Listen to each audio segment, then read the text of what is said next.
Breketni zararli ta'sirlari. Breketni zararli ta'sirlari birinchi o'rinda gigiyena, og'iz bo'shlig'ida gigiyena agar patsient yaxshi rioya qilmasa, tishlarda karies, toshlar yig'ilishi mumkin. Bu keyinchalik breket olingandan keyin estetik muammolarga ham olib kelishi mumkin. Breket bu notekis tishlarni o'zini oldingi to'g'ri joyiga tekislash uchun ishlatiladigan narsa. Breketlar odatda 14 yoshdan keyin qo'yiladi. Bunga sabab yuz jag' sistemasi to'liq rivojlangan bo'lishi kerak. 14 yoshdan boshlab breket qo'ysa bo'ladi. Nima uchun rentgen qilinadi? Rentgen bizga to'g'ri diagnoz va aniq plan lecheniya qilish uchun kerak bo'ladi. Shuning uchun rentgen qilinadi. Qaysi turdagi rentgenlardan foydalanasiz? Biz praktikamizda ko'pincha TRG, KT, 3D, ba'zan panoramli rentgendan ham foydalanamiz. Sizlarning klinikada bormi?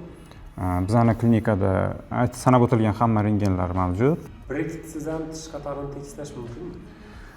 Breketsiz ham tekislasa bo'ladi, alignerlar orqali, lekin bu narsa uzoq vaqt talab qiladi va hammada ham rezultat bir xil bo'lmaydi. Agar tishlar yaxshi tozalansa, nima bo'ladi?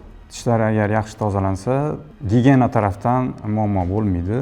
Nima uchun ortodontiya sohasini tanlagansiz? Ortodontiya sohasini tanlashimga sabab o'zimning 7 yillik tajribamdan kelib chiqib, ko'pchilik patsientlarda prikus bo'yicha muammo bor, tishlari notekis. Shu sababli bu sohani yanada yaxshiroq o'rganib, yaxshi mutaxassis bo'lib yetishish.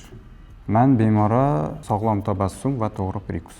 Prikus bu tishlarning bir-biriga bo'lgan nisbati. Normal prikus bu yuqorgi va pastki tishlar bir-biri bilan yaxshi kontaktda bo'lsa, normal prikus hisoblanadi.